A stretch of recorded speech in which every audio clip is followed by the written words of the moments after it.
ইফতারির আগে যে দোয়া ওইটা আল্লাহ ফিরায় না। ইফতারি করার আগ মুহূর্তে আমরা যে পেঁয়াজু, আলুর চপ, বেগুনি, হ্যাঁ এগুলো খান আপনারা? রুয়াবজা শরবত খান নাকি? এই যে সাজায় রাখা হয় ডিজাইন করে, এইগুলো রেখে যখন দোয়া করেন, এই দোয়াটা আল্লাহ শোনে খুব। আল্লাহ বলে, কিরে ফেরেশতারা, ঘটনা কি? এত খাবার কেন? আল্লাহ রোজা রাখস। কি চায়? আল্লাহ ক্ষমা চায়। তো খায় না যে তৃষ্ণার, তো আল্লাহ আপনার ভয়। আমারা দেখছে না, আল্লাহ আপনারা দেখে নাই। জান্নাত দেখে নাই, আমার জাহান্নাম দেখেছে আল্লাহ কিন্তু জানে। তারপরে ফেরেশতাদের মুখ থেকে বের করা হবে। সুবহানাল্লাহ পড়েন। আমার জাহান্নাম দেখেছি কিনা বলো। ফেরেশতারা বলে না, জাহান্নাম দেখে নাই। আমার জান্নাত দেখেছে কিনা বলো, জান্নাতও দেখে নাই। কিছুই দেখে নাই, আপনারেও দেখে নাই। আল্লাহ এবার খুশি হয়ে যাবে। আমার খুশির জন্য, আমার ভয়ে তৃষ্ণার্ত ক্ষুধার্ত সামনে খাবার হাত বাড়ালেই খেতে পারে, গ্লাসটা তুললেই পান করতে পারে, আমার ভয়ে খায় না। আমার ক্ষমা চায়, আমার কাছে ক্ষমা প্রার্থনা করে। এখন আমার বান্দা যা দোয়া করবে, বান্দার সব দোয়া আমি কবুল করে নেব। আল্লাহর ভালোবাসা সফট কর্নার খুব গ্রো করে। যোগ্য যে কূপ মারতে হবে, ঠিক কিনা? সময় মতো কাজ করতে হবে। সময়ের 1 ফোঁট, অসময়ের 10 ফোঁট। সময় মতো 1 ফোঁটা দিলে যেই লাভ, অসময়ে 10 ফোঁটা দিলে ওই লাভ হবে না। সময় মতো কাজ করতে হবে। ইফতারের আগ মুহূর্তে দোয়া করবেন। আমি আর ম্যাগি, স্বাদ ও ভালোবাসা দারুণ জুটি। From Nestle. বাইনাল আযানি ওয়াল ইকামা, আল্লাহর হাবিব সাল্লাল্লাহু আলাইহি ওয়াসাল্লাম বললেন, আদ-দুআউ লা ইউরাদ্দু বাইনাল আযানি ওয়াল ইকামা। আযান এবং ইকামতের মাঝখানে দোয়া করলে ওই দোয়া আল্লাহ কখনো ফিরিয়ে দেয় না। জোহরের আজান হয়েছে, সুন্নত নামাজ পড়ে বসে আছেন, মুয়াজ্জিন সাহেব আসে না, ইমাম সাহেবও বেরোয় না। এই সময়টা অনেকে কিছুই করে না, ঘড়ির দিকে তাকায় থাকে, মোবাইল টিপে, পাশের লোকের সাথে কথা বলে। কিন্তু এটা যে it's a very high time to make দোয়া, এটা যে দোয়া করার সবচেয়ে দামি সময়, এটা অনেকে টেরই পায় না। আজান ইকামতের মাঝখানে সময় পেলে কি করবেন? লিস্ট করবেন কি কি লাগবে। আল্লাহ আমার টাকা লাগবে, আল্লাহ আমার পয়সা লাগবে, আল্লাহ আমার স্বাস্থ্য খারাপ, সুস্থতা লাগবে, আল্লাহ আমার ছেলে নাই, ছেলে লাগবে, আল্লাহ আমার মেয়ে নাই, মেয়ে লাগবে, আল্লাহ আগামী ইলেকশনে আমি দাঁড়াইতে চাই, আমার তুমি চেয়ারম্যান বানাই দিও। এইগুলো লিখবেন। সুপার শপে গেলে কিন্তু আমরা লিস্ট করি, চাল লাগবে, ডাল লাগবে, রসুন লাগবে, পেঁয়াজ লাগবে, করি না লিস্ট? দেখেন দুনিয়ার জন্য কত কনসাস আমরা, কত সচেতন। কিন্তু আল্লাহর কাছে কি চাওয়া লাগবে ওইটা নিয়ে টেনশন নাই, লিস্ট করবেন আর চাবেন। এরপর আল্লাহর হাবিব বললেন, দুবুরা সালাওয়াতিল মাকতুবা, প্রত্যেক ফরজ সালাতের পরে আমরা যে আল্লাহর কাছে দোয়া করি, ওই দোয়া কবুল করে কে? তাসবিহ পড়বেন আগে, এরপরে দোয়া। ওইটা আমাদের দেশে যেটা, ওইটা না। আসসালামু আলাইকুম রাহমাতুল্লাহ, আসসালামু আলাইকুম রাহমাতুল্লাহ, আল্লাহুম্মা আমিন ইয়া আরহামার রাহিমিন। হাসান, এরকম একটা দোয়া আল্লাহর হাবিব কিন্তু এরকম করতেন না, সাহাবারা করতেন না। ওনারা বসে বসে তাসবিহ পড়তেন লম্বা সময়। তাসবিহ পড়ে এরপরে দোয়া করেন, কবুল হবে। আয়াতুল কুরসি পড়বেন, কবুল করে নেবে কে?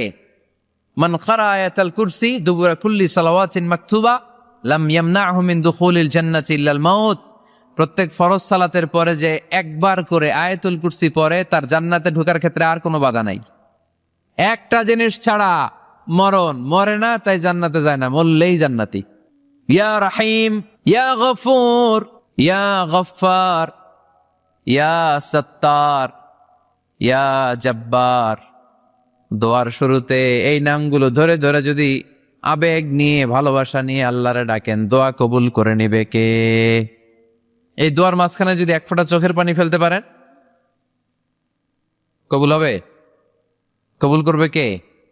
চোখের পানি ফেলবার চেষ্টা করবেন। নিজেকে যত ছোট করে আল্লাহর কাছে উপস্থাপন করা যায়, যত ছোট করা যায় নিজেকে।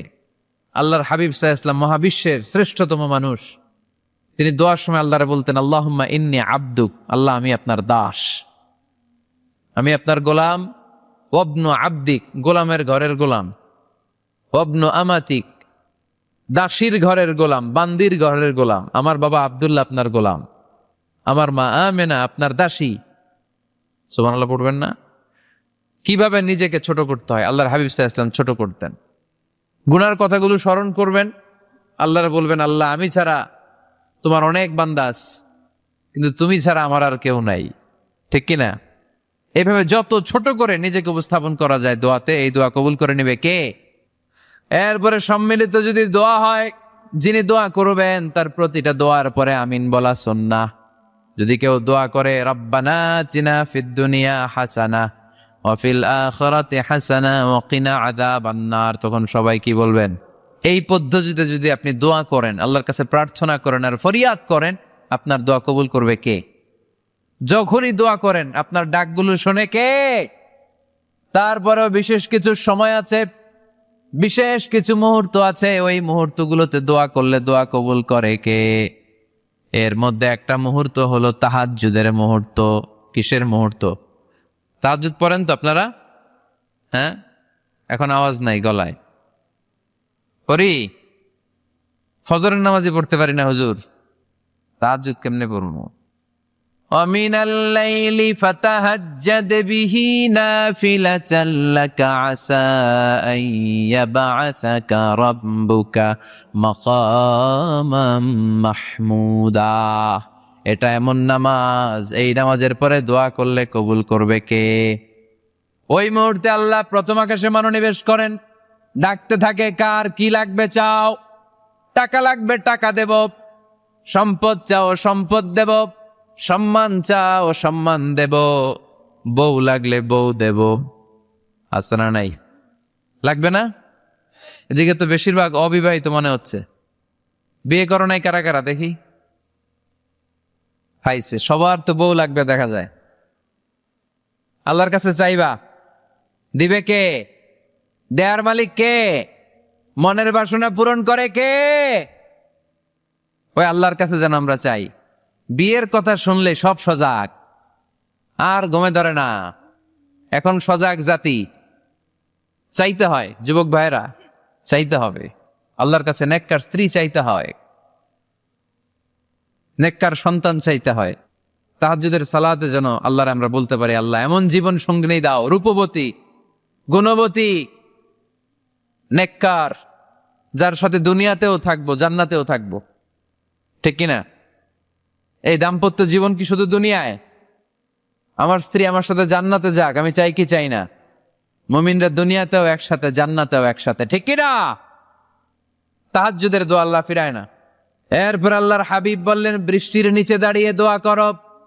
বৃষ্টি যখন পড়ে বৃষ্টির নিচে দাঁড়িয়ে আপনি দোয়া করবেন, দোয়া কবুল করবে কে? আবার নামাজের মধ্যে 3 জায়গায় দোয়া কবুল হয়। নামাজের শুরুতে, সেজদায় পড়ে, সালাম ফিরানোর আগে।